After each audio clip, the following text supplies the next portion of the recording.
क्या आपने कभी ऐसा सुना है कि सुप्रीम कोर्ट के आदेश को हाई कोर्ट खारिज कर दे? अगर आपने ऐसा नहीं सुना तो ऐसा हो चुका है। बिल्कुल आपने सही सुना, इलाहाबाद हाई कोर्ट ने सुप्रीम कोर्ट के आदेश को ही खारिज कर दिया। और जब वो फिर से दोबारा सुप्रीम कोर्ट पहुंचा तो उसके बाद जो है सुप्रीम कोर्ट काफी तल्ख टिप्पणी की और उन्होंने सीधे सीधे कहा कि जो सिस्टम है वो पूरा ध्वस्त हो चुका है। और इस बात को लेकर अब सॉलिसिटर तुषार जो मेहता हैं वो अपनी सफाई रख रहे हैं, लेकिन न्यायमूर्ति सुनने को तैयार नहीं। उन्होंने सीधे सीधे कहा कि ये पूरी तरह से जो है नाफरमानी है, ये बिल्कुल ही बर्दाश्त करने लायक नहीं। इस बात को लेकर सुप्रीम कोर्ट काफी तल्ख हो चुका है। मामला जो है इलाहाबाद हाई कोर्ट का है। मुख्तार अंसारी के लड़के अब्बास अंसारी ने एक जमीन के मामले में एक याचिका दाखिल की थी, जो मामला हाई कोर्ट में सुना जाना था। जब हाई कोर्ट ने नहीं सुना तब वो सुप्रीम कोर्ट में पहुंचे और सुप्रीम कोर्ट ने आदेश दिया कि हाई कोर्ट को यह सुनना पड़ेगा, लेकिन मामले को खारिज कर दिया गया। इस बात को लेकर सुप्रीम कोर्ट जो है बहुत ही तल्ख हो गया है। तो सोचिए ये है भारत में सिस्टम कैसे काम कर रहा है। इस बात को लेकर अब न्यायमूर्ति काफी ज्यादा जो सीजीआई हैं काफी तल्ख हुए और पूरी तरह से सॉलिसिटर जनरल तुषार मेहता को जो है पूरी तरह से क्लास लगा दी और उन्हें बताया कि आखिर सिस्टम कैसे काम करेगा।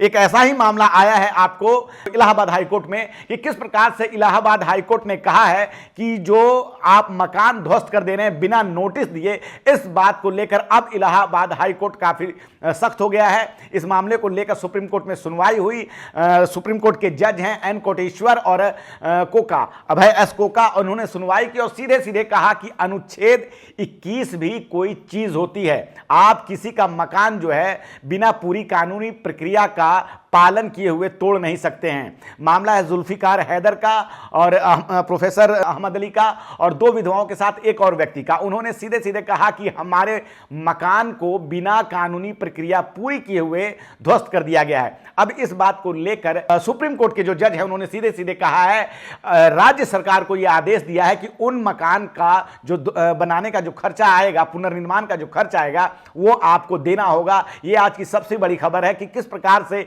योगी सरकार बुलडोजर एक्शन लेती है, बैक डेट में जो है नोटिस देती है और बिना किसी कानूनी प्रक्रिया के मकान को ध्वस्त कर देती है। इस बात को लेकर आज काफी गहमा गहमी है कि किस प्रकार से बैक डेट में 4 मार्च को नोटिस दिया जाता है, 7 मार्च को इसको चिपकाया जाता है और फिर मकान को तोड़ दिया जाता है, जबकि साफ साफ सुप्रीम कोर्ट का आदेश है कि किसी के मकान को तोड़ने से पहले आपको 15 दिन पहले उनको नोटिस देना होगा। उसके बाद ही अगर जवाब नहीं आता है तब जाके आप किसी का मकान तोड़ सकते हैं। तो किसी भी कानूनी प्रक्रिया का पालन नहीं हो रहा है। इस बात को लेकर सुप्रीम कोर्ट काफी तल्ख हो चुका है और सीधे सीधे योगी सरकार को फटकार लगाई है। सोचिए, अभी के समय में सीधे सीधे कहा जाता है कि सबका साथ सबका विकास, लेकिन न्यायालय के सुप्रीम कोर्ट के आदेश को जब राज्य सरकार नहीं मान रही है तो बाकी ही मामलों की और क्या ही बात की जाए। सुप्रीम कोर्ट इस बात को लेकर काफी तल्ख है। तुषार मेहता कह रहे हैं कि आगे से ऐसा नहीं होगा, लेकिन इस बात को लेकर अब सुप्रीम कोर्ट काफी जो है तल्ख मोड में है। कह रहा है कि यह सिस्टम जो है पूरी तरह से ध्वस्त हो चुका है।